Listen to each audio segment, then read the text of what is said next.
fidèles téléspectateurs, et bienvenue dans le cadre de votre émission Tous ensemble à la suite de Jésus-Christ de Nazareth. Je suis ravi de vous retrouver aujourd'hui pour partager avec vous les enseignements de la Bible et des expériences de foi.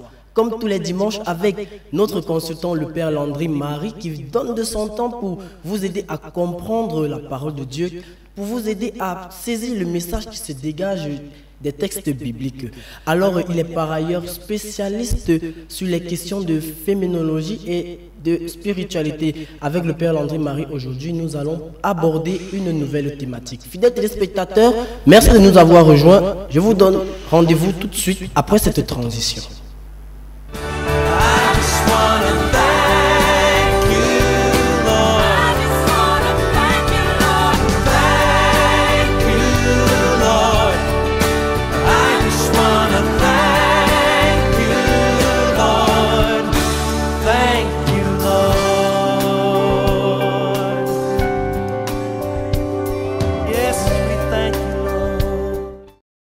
Comme je le disais tout à l'heure, nous sommes avec le Père Landry Marie, prêtre exorciste de l'Église orthodoxe du Cameroun. Il est spécialiste en exorcisme, spécialiste sur les questions de métaphysique, sur les questions de féminologie. Alors bonsoir mon Père et bienvenue sur ce plateau.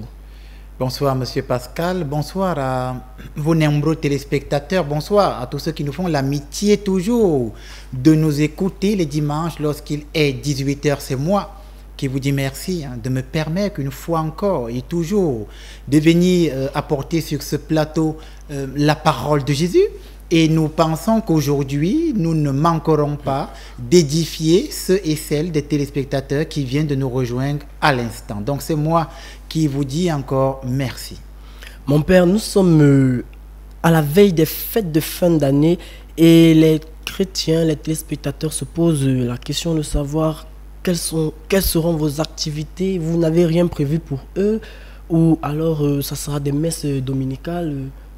Alors, généralement, pendant les fêtes de fin d'année comme ça, qu'est-ce qui se passe? Nous, dans le ministère, on a beaucoup de travail. Et moi, Père Landry Marie, je ne suis pas affecté à une paroisse de manière permanente, mais je m'en vais aider les confrères de temps en temps, les dimanches dans les paroisses, selon les programmes et les invitations. Donc, qu'est-ce qui va se passer? Ceux des chrétiens qui ont déjà commencé à le faire, qui prennent contact avec nous dans le ministère et qui nous demandent de venir dire une messe chez eux, nous sommes ravis d'aller à leur rencontre, d'aller dire la messe chez eux. Ceux des chrétiens qui nous disent nous voulons que vous veniez faire une prière familiale de fin d'année pour invoquer la protection de Dieu sur nous et nos enfants, nous sommes ravis de le faire. Ceux des chrétiens qui, en cette fin d'année, estiment qu'il y a eu trop de persécutions dans leur famille au cours de l'année et qui voudraient qu'en cette année, il y ait une renouvelation, une restauration en cette future nouvelle année, et qui font appel à notre assistance. Ensemble avec la famille, nous nous organisons, nous allons, nous prions et nous intercédons. Voilà comment le programme s'annonce pour nous. Et nous pensons que Dieu nous donnera la force d'essayer de répondre présent chez un maximum de personnes en fonction des dispositions logistiques qui sont prises. Voilà. Voilà, dans notre marche à la suite de Jésus-Christ de Nazareth.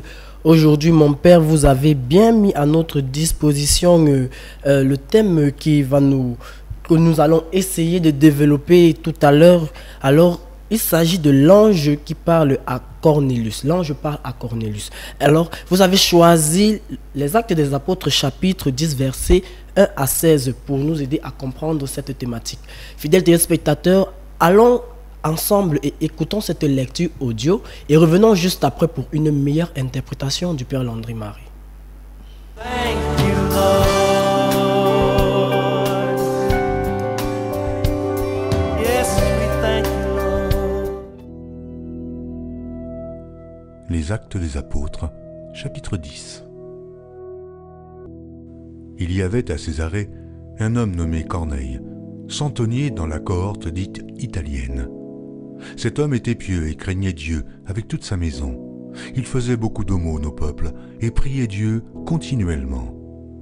Vers la 9e heure du jour, il vit clairement dans une vision un ange de Dieu qui entra chez lui et qui lui dit « Corneille ».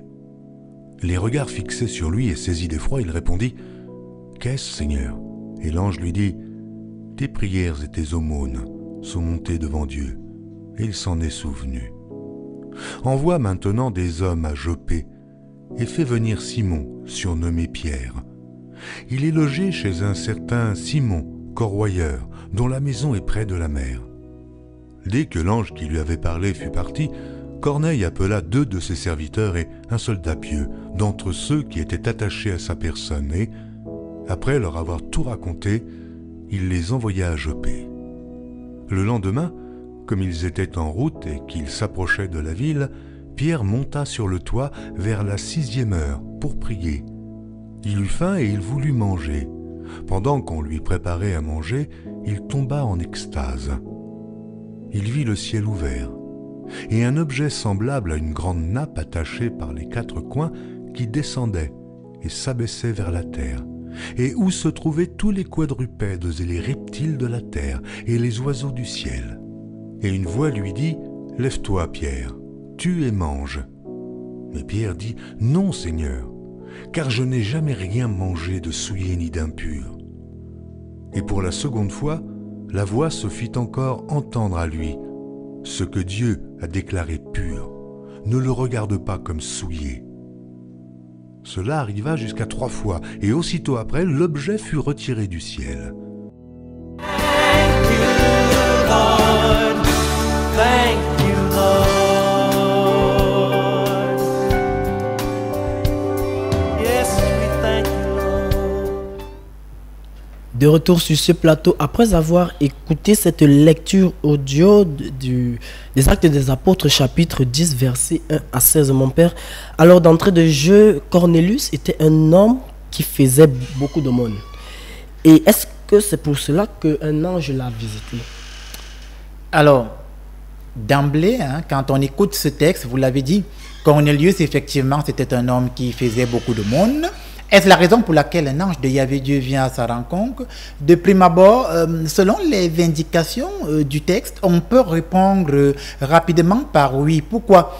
Parce que tout à l'heure, nous allons ancrer dans l'étude de ce texte par immersion, et nous verrons que lorsque l'ange apparaît à Cornelius, il va dire à Cornelius, « Tes prières et tes aumônes ont attiré l'attention de Dieu sur toi. » Donc, il serait juste de penser que le fait que Cornelius posait beaucoup d'actes d'aumône au milieu des Juifs, il faut le spécifier parce que Cornelius, c'est un nom romain. Ce n'est pas un nom juif ni un nom grec. Donc, c'est un Romain qui, lui, a embrassé la croyance juive. Et en embrassant la croyance juive, il va commencer à poser des actes de charité parce que les Romains, eux, ils étaient polythéistes. Alors que les Juifs sont des monothéistes. Les Juifs croient en Dieu, créateur du ciel et de la terre, et en l'incarnation de son Fils et l'Esprit Saint qui se manifeste. Donc oui, de prime abord. Et quand nous écoutons ce texte audio, nous comprenons dans un premier temps que Cornelius est un homme, selon la Bible, Actes chapitre 10, à partir des premiers versets là. Cornelius est un homme de prière, nous dit la Bible. Donc c'est un homme qui prie et qui respecte les instructions de la sainte parole de son époque. Dans un deuxième temps, c'est un homme qui pratique l'aumône. L'aumône, c'est quoi? L'aumône, c'est des actes de charité désintéressés que je pose envers des indigents. Ces indigents qu'on va appeler des mendiants, ces indigents qu'on va appeler encore aujourd'hui des misérables.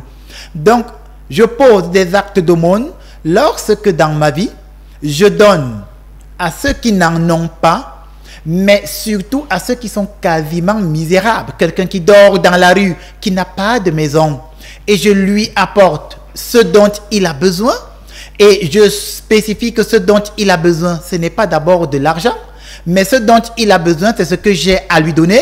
Alors là, je pose un acte d'aumône. L'aumône, c'est aussi pouvoir effectivement donner de l'argent, du matériel.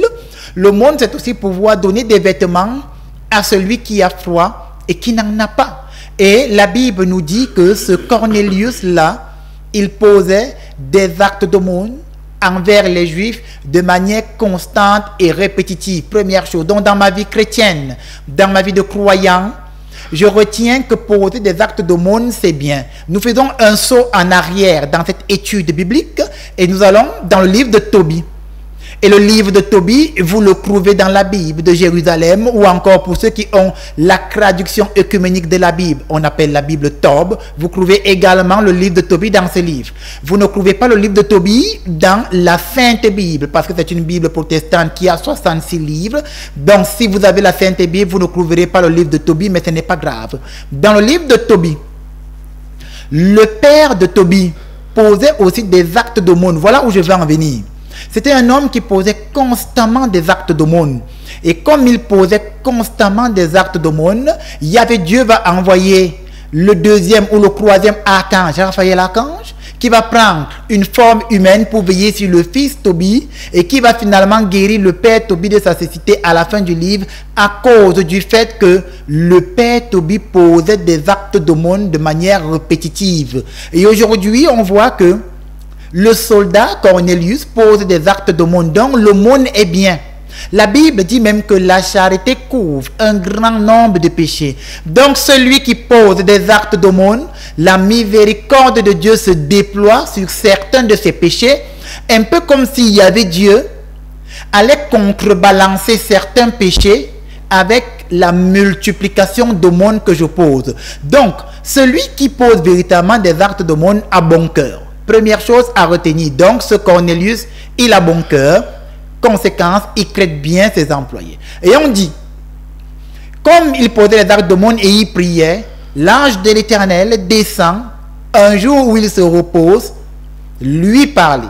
Et l'ange de l'Éternel lui dit, tes prières et tes aumônes ont attiré l'attention de Dieu sur toi. Donc, il y a la prière et il y a l'aumône, c'est important. Donc, les deux vont de pair.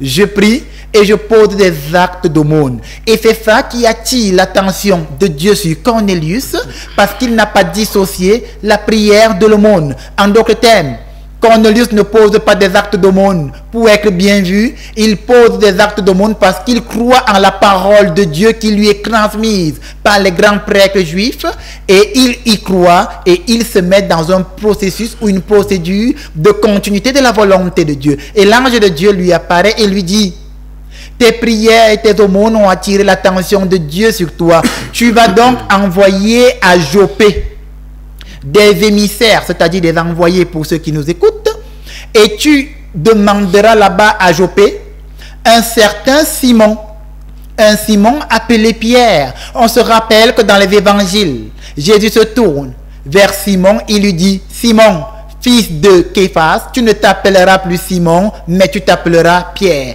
Car sur cette pierre, je bâtirai mon église. C'est Matthieu 16, 18. Et les portes de l'enfer ne pourront pas contre elle. Tout ce que tu auras lié sur la terre, je le lierai dans les cieux. Tout ce que tu auras délié sur la terre, je le délierai dans les cieux. Jésus change le nom de Simon en Pierre. C'est pourquoi l'ange va dire à ce Cornelius, tes émissaires vont demander à Joppé un certain Simon que l'on appelle Pierre. On voit très bien que la Bible ne se contredit pas, mais elle se complète. C'est très important.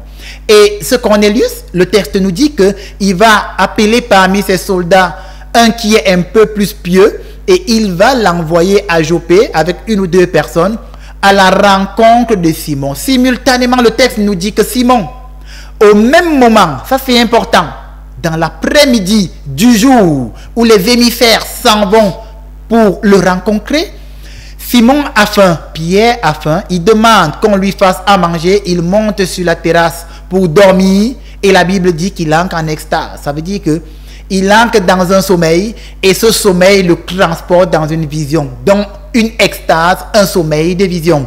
Et là, un ange de Dieu descend également et dit à Simon, regarde. Et qu'est-ce que Simon voit dans la vision? Il voit des animaux, des reptiles, des boucs et autres. Les animaux descendent. Simon reconnaît que ce ne sont pas des animaux qui sont habilités à être consommés.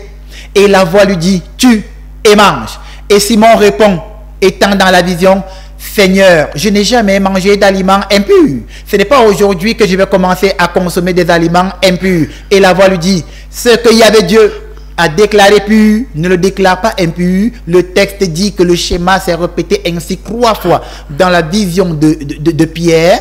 Et ensuite, cette tente qui contenait des animaux va remonter et Simon va se réveiller.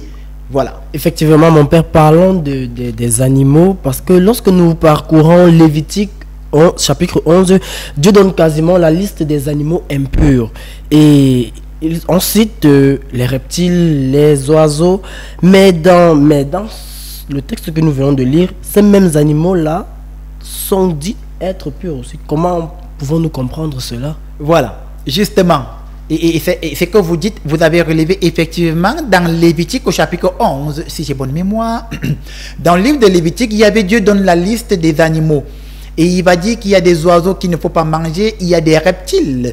Il va même spécifier, pour ceux qui ont leur Bible Lévitique au chapitre 11, il va même spécifier, il y avait Dieu que parmi les animaux qui marchent à quatre pattes, ceux qui ont des sabots coupés un peu en deux, il ne faut pas les manger. C'est pourquoi les autres ne mangent pas le porc. Vous comprenez? Le phacochère, le porc. Voilà, le phacochère, le porc, parce que c'est des animaux qui ont les sabots coupés en deux. Le cochon. Le cochon, tout à fait. Donc, par contre, il va dire que les ruminants sont consommables, qui n'ont pas les sabots coupés en deux. Ici, la vache, le mouton, le bœuf, par exemple. Donc voilà, vous avez donc raison qu'il y avait Dieu à scinder cette histoire-là. Et aujourd'hui, dans ce texte, on dit à Simon que tue et mange. Et dans la vision, il voit des oiseaux, il voit des reptiles. C'est pas le Père Langley qui dit, c'est le texte qui le dit. Il voit des oiseaux, il voit des reptiles. Il voit les animaux que Dieu avait déclarés impurs dans le Lévitique.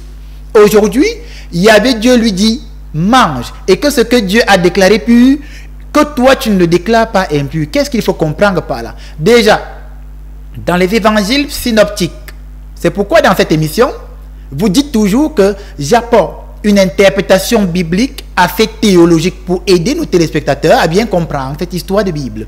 Dans les évangiles synoptiques, dans les quatre évangiles, Marc, Luc, Matthieu et Jean, vous allez trouver dans les trois premiers, lorsque Jésus va s'agresser à Pierre, il va dire à Pierre, ce qui souille l'homme, ce n'est pas ce qui entre dans la bouche de l'homme, mais c'est ce qui sort de son cœur. Ça, je pense que dans les Matthieu chapitre 6 en montant.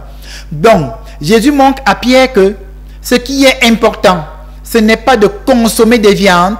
Ce qui est plutôt important, c'est que vous ayez un intérieur pur.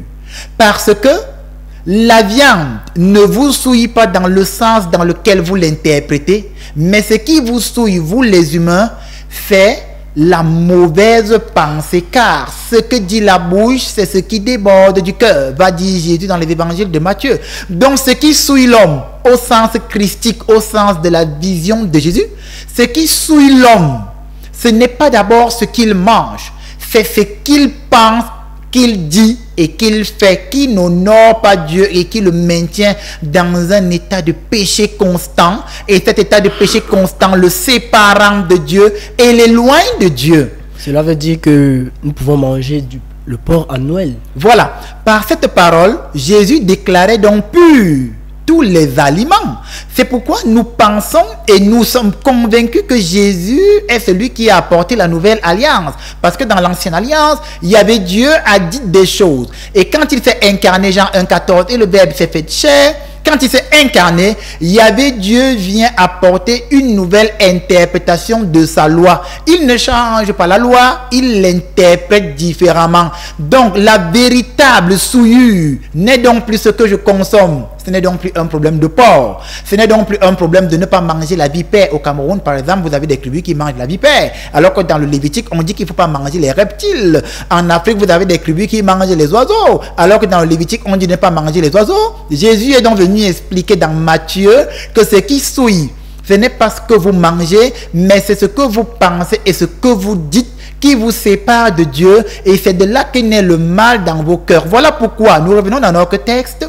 Voilà pourquoi, sur la continuité de cette parole de Jésus, aujourd'hui dans Actes au chapitre 10, la voix va dire à Pierre, ce que Dieu a déclaré pur, ne le déclare pas impur. Parce que Pierre se rappelle que ce sont des animaux impurs, parce que Pierre étant un juif, il connaît la loi juive. Et cette voix qui lui montre la vision des animaux lui dit, ne déclare pas impur ce que Dieu a déclaré pur. Qu'est-ce que ça signifie?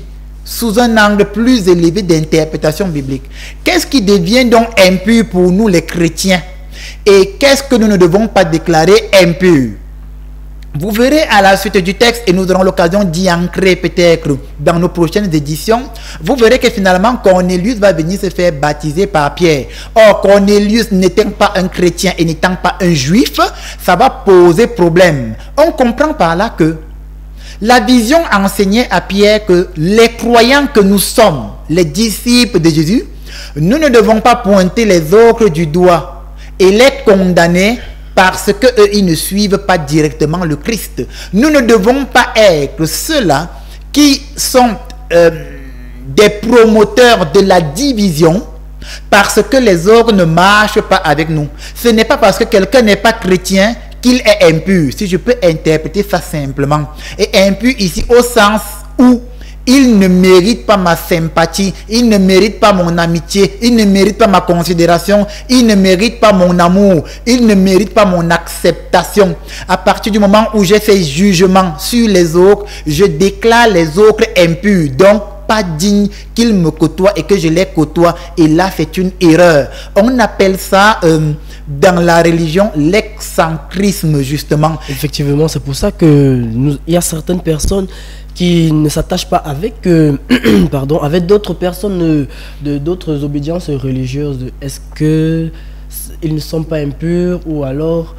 Oui, c'est la problématique justement parce que quand je suis dans une obédience religieuse ou lorsque l'obédience religieuse à laquelle j'appartiens est excentrique, elle va donc me poser des interdits comme quoi je ne devrais pas flirter, côtoyer ceux qui n'appartiennent pas à cette obédience. Et là, c'est comme si cette religion m'enseignait et me disait que les autres sont impurs. Ce qu'à l'époque juive, ils appelaient les païens. Ça veut dire, vous avez bien fait de poser la question, ça veut dire qu'au sens de la loi juive, Cornelius était l'équivalent du païen. Il n'était pas juif et il n'était pas disciple de Jésus. C'est pourquoi la voix dit à Pierre, ce que Dieu a déclaré pur, ne le déclare pas impur. Parce que souvenez-vous au début du texte, on dit que Cornelius priait et posait des actes d'aumône. Et il y avait Dieu envoyé son ange le visiter.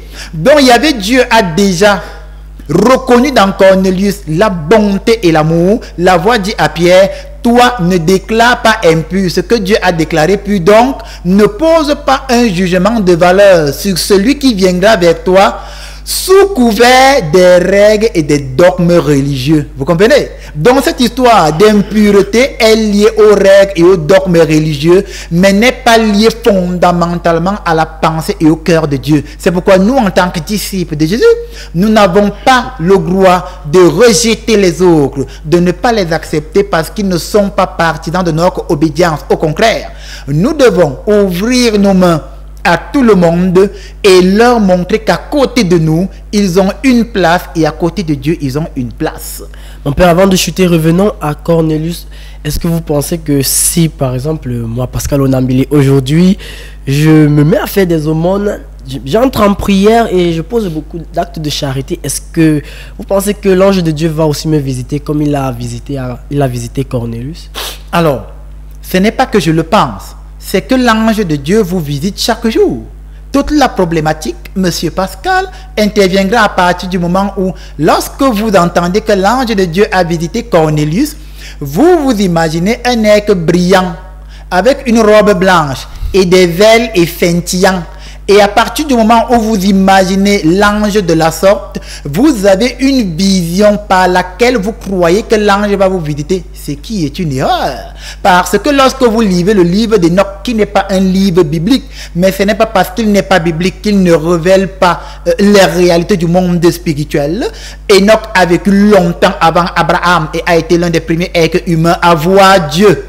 Avant qu'à l'Apocalypse, Jean aille aussi voir le trône de Dieu, Enoch dit que il y a des anges qui ont pris forme humaine et sont descendus sur terre. Qu'est-ce que ça dit? Donc, en posant des actes d'aumône, un ange de Dieu peut venir vous rendre visite sous forme humaine. Ça veut dire un homme vient à votre rencontre et vous n'avez pas conscience que c'est un ange de Dieu qui est venu vous visiter. D'ailleurs, c'est ce qui dans le livre de Tobie est arrivé au fils Tobie. Un homme s'est proposé de l'accompagner tout son voyage. Il ne savait pas que c'était Raphaël Archange qui avait pris forme humaine. Il a fallu lire au chapitre 13 du livre de Tobie pour que Raphaël Archange leur dise au père et au fils Tobie: je suis Raphaël Archange, l'un des 7 esprits qui se tient toujours prêt à ancrer devant la gloire de Dieu. Donc oui, si vous posez les actes de charité et vous priez, les anges de Dieu vous visiteront, mais ils ne seront pas lumineux avec des anges tels que vous pensez qu'ils viendraient à votre rencontre. Ils viendront à votre rencontre de manière simple et apporteront un message de Dieu dans votre vie. Donc, si nous comprenons bien, au quotidien, nous rencontrons des personnes qui nous aident dans le taxi. Peut-être lorsque nous n'avons pas la pièce de 100 francs pour compléter nos frais de transport, peut-être il y a une personne qui vient aussi nous aider à transporter nos bagages. Nous pouvons conclure que ce sont des anges, puisque ce sont des personnes qui viennent nous aider. Oui, quelquefois l'ange peut inspirer quelqu'un à côté de moi et la personne me vient en aide, et dans d'autres cas, l'ange peut prendre forme humaine. Dans les cas où l'ange prend forme humaine, c'est un individu qui va vous éviter un danger immanent. Et après, vous allez chercher l'individu, vous ne le voyez plus, parce que lorsqu'il prend forme humaine, c'est pour un objectif précis, une mission spécifique. Et dès qu'il a atteint sa mission, il disparaît de votre périmètre. Vous le cherchez et vous ne le voyez plus. C'est comme une voiture qui veut vous percuter. Et à la dernière minute, quelqu'un vous bondit dessus et vous sauve. Et pendant que les gens sont stupéfaits, la voiture freine ou quelque chose vous ralentit. Voilà, vous avez l'impression que quelque chose vous retient. Tout à fait. Et la voiture passe. La voiture passe en vitesse. Et pendant que les gens disent: qui a retenu ce monsieur? On cherche, on ne voit personne. Donc un ange de Dieu est apparu. Il vous a évité un accident et il est retourné au monde invisible. Donc oui, l'ange de Dieu ou les anges de Dieu peuvent vous visiter si vous posez des actes d'aumône, mais pas forcément de manière spirituelle et telle que vous le projetez dans votre esprit. Mon père, avant de noter le retenant, je vais le dire ainsi, est-ce que vous pensez que si des personnes ne pratiquent pas l'aumône, ne se mettent pas en prière, est-ce que vous pensez que les anges peuvent aussi les rencontrer, les parler? Bien sûr, les anges, le mot ange du latin angelicus, c'est messager. Les anges sont des messagers. Ça veut dire que vous pouvez ne pas être quelqu'un qui vit dans le monde et qui vit dans la prière.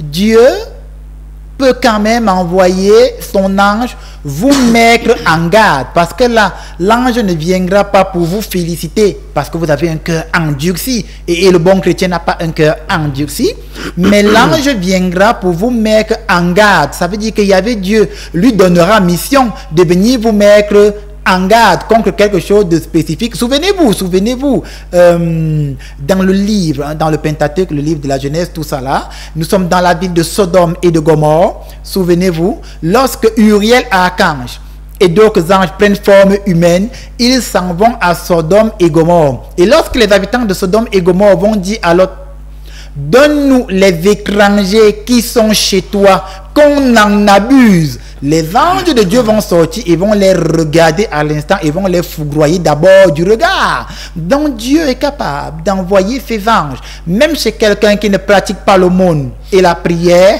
mais dans un but de le mettre en garde. Et sous cet angle-là, l'ange de Dieu viendra et essaiera de vous rappeler à l'ordre autant que faire se peut. À partir de ce moment, vous aurez un choix. Deutéronome 30:15, je mets devant toi la vie et la mort, le bonheur et le malheur, choisis. Vous aurez un choix où vous écouterez le message de l'ange et vous allez vous rectifier et vous reviendrez sur un chemin de prière et de charité, où vous allez endurcir vos cœurs et vous rejeterez ce message. Et lorsqu'au jour du jugement, Dieu vous dira: je t'ai parlé. Vous n'aurez plus de raison pour dire au Seigneur: tu ne m'as jamais mis en garde. Il te montrera qu'à une époque de ta vie, j'ai envoyé mes anges te parler, mais tu as endurci ton cœur. Je prie que cette parole de Jésus, pour vous qui nous écoutez à la maison, touche vos cœurs et que vous commenciez à poser des actes de charité, que vous vous mettiez en prière, et qu'en cette fin d'année, non seulement les anges de Dieu vous visitent, mais comme l'apôtre Paul a dit, car là où le péché a abondé, la grâce a surabondé. Merci mon père d'avoir épilogué sur cette thématique que s'agissait ici de l'ange parle à Cornélius, et nous avons écouté, nous avons détailler le livre des Actes des Apôtres, chapitre 10, versets 1 à 16. J'espère que les téléspectateurs ont été édifiés une fois de plus. Fidèles téléspectateurs, nous allons passer à la deuxième partie de cette émission. Elle est consacrée aux questions-réponses. Mais avant cela, apprêtez déjà vos questions. Apprêtez vos questions via SMS, via WhatsApp. Et surtout, ceux qui aimeraient rencontrer le Père, c'est aussi via ces pages réseaux sociaux. Alors mon Père, nous allons nous retrouver juste après cette transition et nous revenons pour la phase questions-réponses.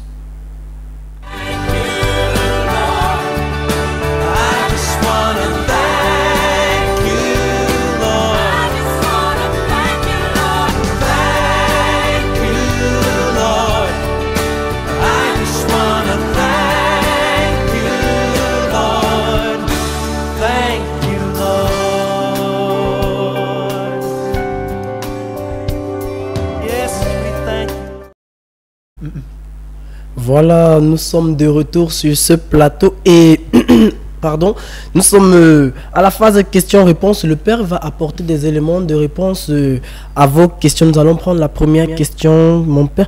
Jésus-Christ est Dieu ou le Fils de Dieu? C'est César depuis Douala. Alors, est-ce que Jésus-Christ est Dieu ou est-ce qu'il est le Fils de Dieu? Ou est-ce qu'il est le Fils de Dieu? Très bien. Pour nous les chrétiens, je ne sais pas si César est chrétien du côté de Douala. Pour nous les chrétiens, nous croyons en un Dieu trinitaire. Qu'est-ce que ça dit? La doctrine chrétienne dit Dieu est Père, Fils et Esprit Saint. Ça veut dire que pour nous, Jésus est à la fois Fils de Dieu et Dieu en même temps. Ça c'est Jean 1,14. Et le Verbe s'est fait de chair. En d'autres termes, avant que Jésus ne soit, où est-ce qu'il était? Ou avant que Jésus ne s'incarne, où est-ce qu'il était? Il était in sinus patris, c'est-à-dire dans le sein du Père. Depuis que le Père est Père, le Fils est Fils. En d'autres termes, le Père est éternellement Père et le Fils est éternellement Fils dans le cœur et la pensée du Père. Mais lorsque le temps devait s'accomplir, la pensée du Père, c'est-à-dire le fait que le Fils soit éternellement Fils, s'est extériorisé et le Fils s'est donc incarné. Donc Jésus est à la fois le Fils de Dieu et il est Dieu de même nature que le Père, va dire le credo, engendré, non pas créé. Ça signifie quoi? Parce qu'il faut bien expliquer ces histoires à nos amis téléspectateurs. Ça signifie que Jésus et Dieu ont la même nature divine. Le Père est Père, le Fils est Fils. Le Père n'est pas le Fils, le Fils n'est pas le Père. Mais le Père et le Fils ont la même nature divine. Ce qu'on appelle en haute théologie la substance. Donc, ils sont tous les deux de substance divine. Donc, ils ont la même divinité, mais ils sont distincts. Le Père est le Père, le Fils est le Fils, mais le Père et le Fils partagent la même nature divine. Et le Père et le Fils, quand ils s'aiment, c'est-à-dire que Dieu aime le Père, c'est-à-dire que Dieu aime le Fils et le Fils aime le Père, le fruit de leur amour va donc faire ce qu'on appelle la procession du Saint-Esprit. L'Esprit Saint devient le produit de l'amour du Père et du Fils, qui lui aussi est l'Esprit Saint, qui a la même nature que le Fils et le Père. Donc Jésus est Dieu et en même temps il est Fils de Dieu. Nous allons prendre la deuxième question. Bonjour mon Père, peut-on voir véritablement un ange? Alors, peut-on voir véritablement un ange?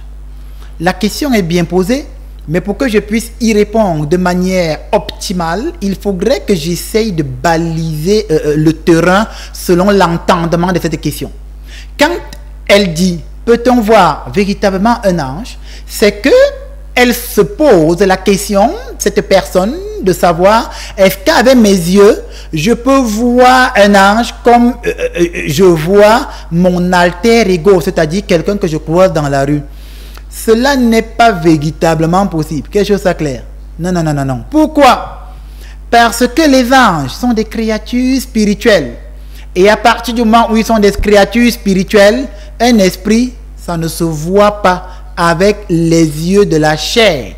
Un esprit, ça ne se voit pas avec les yeux de la chair. Il faut une grâce particulière pour percevoir un esprit. Je prends un exemple concret. Lorsque votre père, votre mère, votre tante, votre oncle, un ami décède et qu'on dise son âme est errante, avez-vous déjà vu une âme et vous avez pointé du doigt en disant voilà une âme qui se balade avec un chapeau et un manteau? Non, on n'a jamais vu ça. Pourtant, il y a des âmes errantes. Pourquoi? Parce que ces âmes sont devenues des purs esprits. Or, à l'époque, ces âmes habitaient des corps. De même, les anges sont des purs esprits. On ne peut pas véritablement les voir avec les yeux de la chair, mais on peut les percevoir avec l'ouverture des yeux de l'esprit. Et il faut une grâce particulière afin que cela s'accomplisse. Toute la problématique et toute l'erreur va intervenir à partir du moment où vous qui êtes à la maison, vous croyez que voir un ange signifiera regarder quelqu'un qui a de grandes ailes, une grande robe blanche, une ceinture d'or au rein, qui a des cheveux blancs, qui a un regard blanc.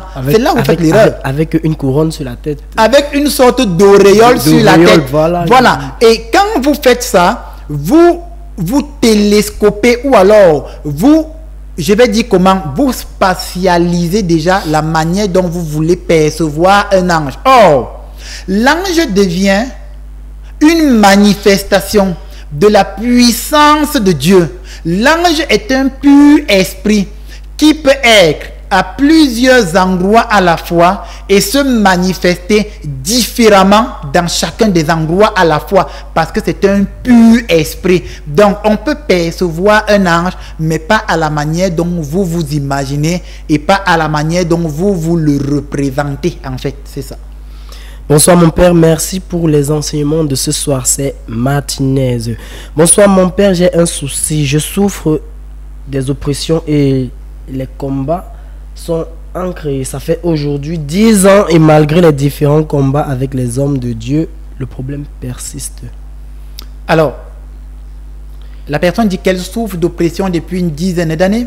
Oui. Et cela entache ses entrailles, d'après ce que j'ai compris. Effectivement. Et depuis qu'elle fonctionne. Elle fonctionne avec des hommes de Dieu et cela fait 10 ans. Mais pour le moment, aucun changement. Le problème persiste. Depuis qu'elle avait des hommes de Dieu, le problème persiste. Alors, si on me demande mon point de vue, première chose, il faut persévérer. Il y a des gens dont les problèmes vont être résolus rapidement selon la volonté de Dieu. Il y a d'autres dont la résolution du problème va prendre du temps selon la même volonté de Dieu. Donc, il ne faut pas regarder les autres comme référentiel et se dire, comme l'autre a travaillé avec le prêtre ou le pasteur et son problème a été résolu en 2, 3, 4 mois, en 1 an, moi aussi mon problème sera résolu en 2, 3, 4 mois, 1 an. C'est une erreur. Parce que finalement, l'apôtre Paul dit que Paul a arrosé, c'est Dieu qui a fait grandir. Vous comprenez? Donc, c'est Dieu qui a le dernier mot finalement. Ça fait 10 ans donc elle est dans ses problèmes. Et elle dit que depuis une dizaine d'années, le problème semble ne pas être résolu. Il faut persévérer, première chose. Deuxième chose, il faut s'assurer que les hommes de Dieu avec qui vous avez travaillé étaient véritablement des véritables hommes de Dieu, ou des véritables prêtres ou des véritables pasteurs. Parce que si vous avez travaillé avec des pseudo-pasteurs ou des pseudo-prêtres, le problème va perdurer ad vitam aeternam, c'est-à-dire à vie et éternellement. Et on vous fera toujours miroiter des choses qui ne sont pas vraies. Maintenant, il faut regarder si sur le plan médical, ce qu'elle appelle des oppressions au niveau de ses entrailles n'émane pas de maladies incurables. Quelqu'un qui a un cancer, monsieur Pascal, quelqu'un qui a un cancer du col de l'utérus par exemple, c'est une maladie mortelle. Le cancer, c'est une maladie qui attaque les cellules et les fait se détruire. C'est comme si les cellules éclataient. Une femme qui a un cancer du col de l'utérus, c'est une maladie qu'elle va craigner à vie. Est-ce que Dieu va décider de la guérir avec l'imposition de son serviteur? On n'en sait rien. Dieu est-il capable de la guérir? Oui, il est capable. Dieu va-t-il le faire? On n'en sait rien. Qu'est-ce qui est à notre niveau de serviteur? C'est de prier et d'intercéder pour elle, lui imposer les mains, invoquer l'esprit de feu et de force et de guérison dans la vie de cette femme. Et le reste, Dieu le fait. Donc, pour dire à notre ami qui a écrit que si le problème perdure, vous pouvez avoir une maladie incurable qui va vous suivre jusqu'à la fin de votre vie selon la volonté de Dieu. Vous pouvez avoir travaillé avec des mauvais prêtres et des mauvais pasteurs et ça n'a pas résolu le problème. Ou alors, selon la volonté de Dieu, cette maladie permet que Dieu se sanctifie et se glorifie en vous. Donc, à vous de juger selon les éléments de réponse que je vous ai apportés. Nous allons poursuivre avec César depuis Douala qui dit et pour ceux qui font les rites traditionnels et qui décident d'arrêter subitement pour suivre Dieu, mais quand ils ont arrêté de faire leur tradition, ils constatent qu'ils sont combattus mystiquement et leurs activités ne marchent plus. Le problème se situe à quel niveau? Soit parce qu'il a arrêté sans briser les liens, par exemple. Alors, il a dit pour ceux qui ont des liens traditionnels et ceux qui font des rites, faisaient des rites traditionnels et décident d'arrêter subitement. Et suivre Dieu. Et il y a des conséquences aujourd'hui. Il veut savoir d'où vient le problème. Oui. Il faut savoir que tout acte qu'on pose a des conséquences immédiates ou à long terme dans notre vie. Tout acte que nous posons. Donc, celui qui fait des rites traditionnels, démoniaques et maléfiques, tous les rites traditionnels ne sont pas négatifs. Il faut d'abord faire une distinction. Il y a des rituels traditionnels qui sont bien. Et ces rituels traditionnels, ce n'est pas mauvais parce que c'est des rituels traditionnels qui sont adressés aux ancêtres sanctifiés. Ces ancêtres sanctifiés que dans l'église, on va appeler la communion des saints. C'est bien la raison pour laquelle certains chrétiens voyagent, s'en vont à Lourdes, s'en vont en Italie, s'en vont ailleurs. Et ils s'en vont prier sur les tombes des saints. Parce que ces saints, c'est comme des ancêtres sanctifiés, c'est-à-dire des êtres bienveillants qui voient Dieu. C'est des ancêtres sanctifiés. Très bien. Maintenant, il y a des rites traditionnels maléfiques, démoniaques et néfastes. Et je pense que c'est là que la question du frère prend tout son sens. Pourquoi? Parce que celui qui a donc fait des rites traditionnels négatifs et néfastes, il les a fait. Subitement, il arrête ces rites traditionnels pour se donner, on va dire, dans la vie chrétienne, pour suivre Dieu, pour respecter l'enseignement de Dieu. C'est une bonne chose, mais il y a des conséquences. Nous qui vivons aujourd'hui, frères et sœurs, nous vivons avec la conséquence du péché originel. Moi, Père Langry-Marie, je n'ai pas demandé à avoir le péché originel.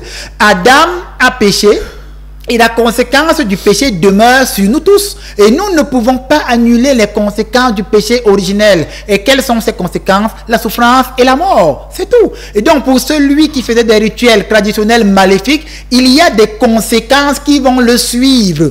Et il doit avoir conscience que les conséquences auront des effets dans sa vie aujourd'hui. Et il doit en assumer les conséquences. On appelle ça, dans la spiritualité, le temps de purification. Et il faut ce temps de purification pour que tout ce que tu as eu à faire aujourd'hui, tu puisses t'en purifier. Ces conséquences peuvent être que maintenant que tu ne fais plus des rites traditionnels démoniaques, tes activités sont bloquées. Tu n'arrives pas à te marier, tu n'arrives pas à enfanter. Tout ce que tu entreprends chute parce que tu as quitté le monde ténébreux et il faut d'abord que tu te purifies. Après ce temps de purification, la lumière de Dieu va rayonner sur toi et les choses iront mieux. On appelle aussi ça la restauration. Donc, celui qui a posé la question est dans la conséquence des rites traditionnels qu'il faisait. Mon père, il y a tellement de questions qui sont posées. Alors, nous allons juste prendre deux dernières questions.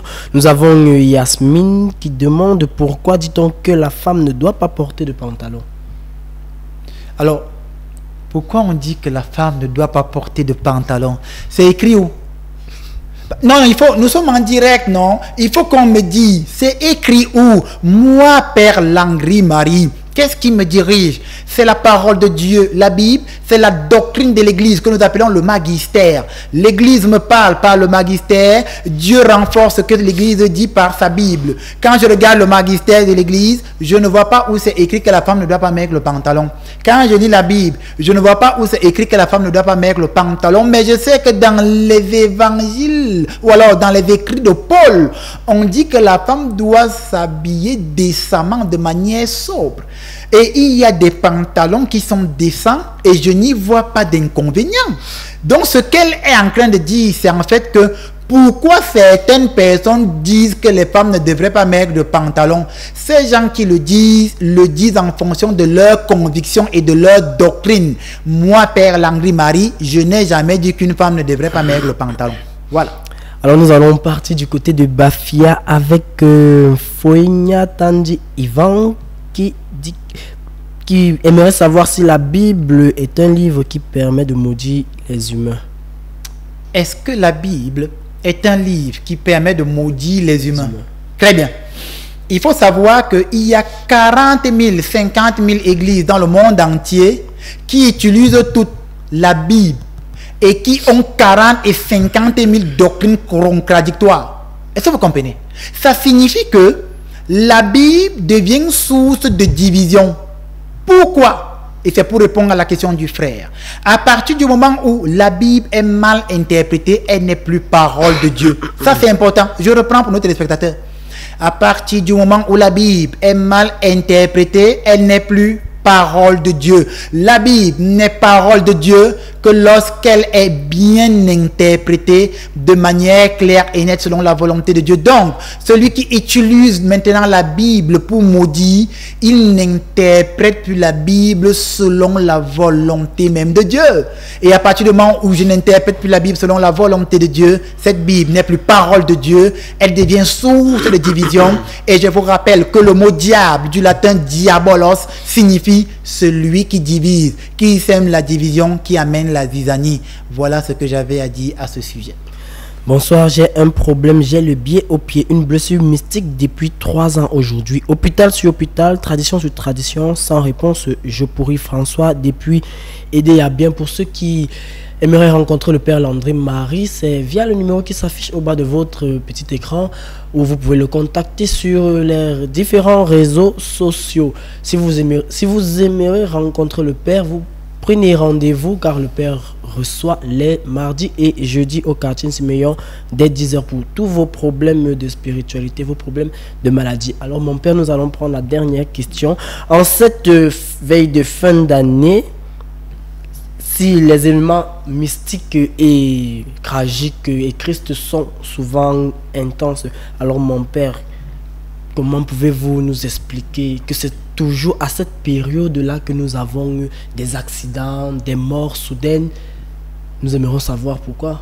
Première chose. Pourquoi on dit que les fêtes de fin d'année, il faudrait faire beaucoup attention à cette période-là? Très bien. Première chose, nous avons des accidents toute l'année. Première chose, nous n'avons pas des accidents seulement en fin d'année. Deuxième chose, nous sommes dans un pays sous-développé où sur la route de Douala et sur d'autres routes, vous trouvez des nids de poules. Moi, je voyage, non, pour aller intervenir. Et si vous roulez à 280 km/h dans un pays où il y a des nids de poules, vous allez faire tonneau. C'est tout. Vous allez mourir, on vous enterre. Parce que vous êtes imprudent au volant.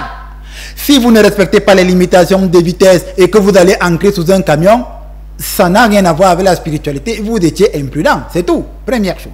Deuxième chose, maintenant, en fin d'année, notons quand même que il y a dans le monde spirituel, dans le monde des sorciers, un quota. Ça, j'ai lu ça dans un témoignage d'un monsieur qui a servi longtemps les forces du mal, qui disait que dans le monde spirituel, il y a à une période un quota de sang qui leur est demandé. Et il faudrait que quand l'année arrive ou quand l'année tire à son terme, ils aient rempli le quota de litres de sang qu'on leur est demandé. Voilà pourquoi, sous d'autres interprétations, les fins d'année deviennent délicates parce que certains doivent remplir le quota de litres de sang et donc ils vont de plus en plus déployer leur énergie négative pour nuire aux uns et aux autres. Et c'est pourquoi les morts et les incidents aussi souvent s'enchaînent. Voilà ce que je pouvais apporter également comme élément de réponse. Merci mon Père d'avoir répondu à toutes les questions qui ont été posées par les téléspectateurs, par les followers, par tous ceux qui vous suivent, pardon.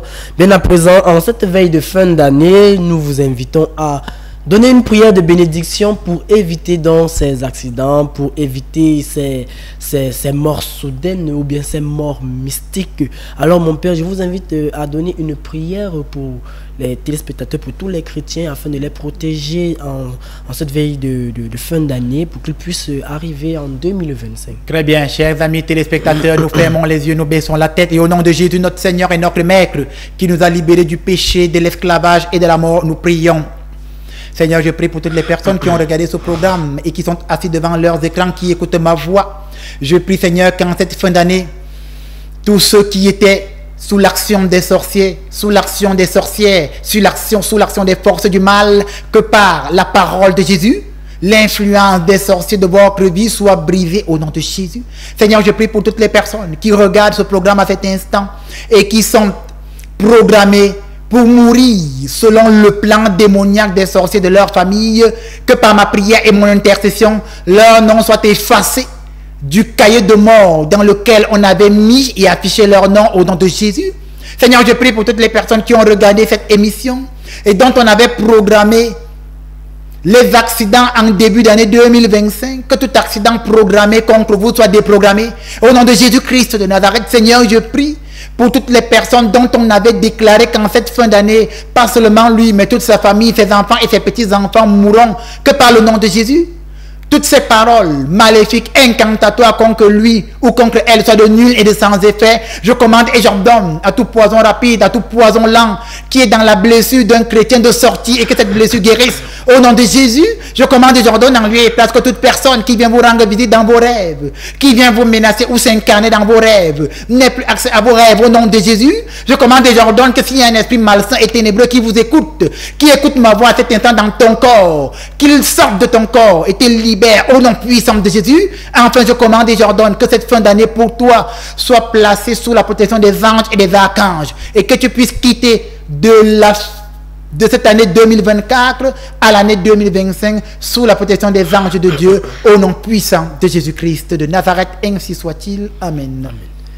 Merci mon Père d'avoir prié pour nous, pour vous, fidèles téléspectateurs. C'est ainsi que s'achève cette grosse production. Nous remercions tous ceux qui ont participé en envoyant des questions. Nous remercions notre caméraman Gérald de Birina. Nous remercions également notre réalisateur Ledoux. La rediffusion de ce programme, c'est tous les dimanches dès 8h. Fidèles téléspectateurs, retrouvons-nous la semaine prochaine pour une nouvelle thématique. Et que Dieu vous bénisse.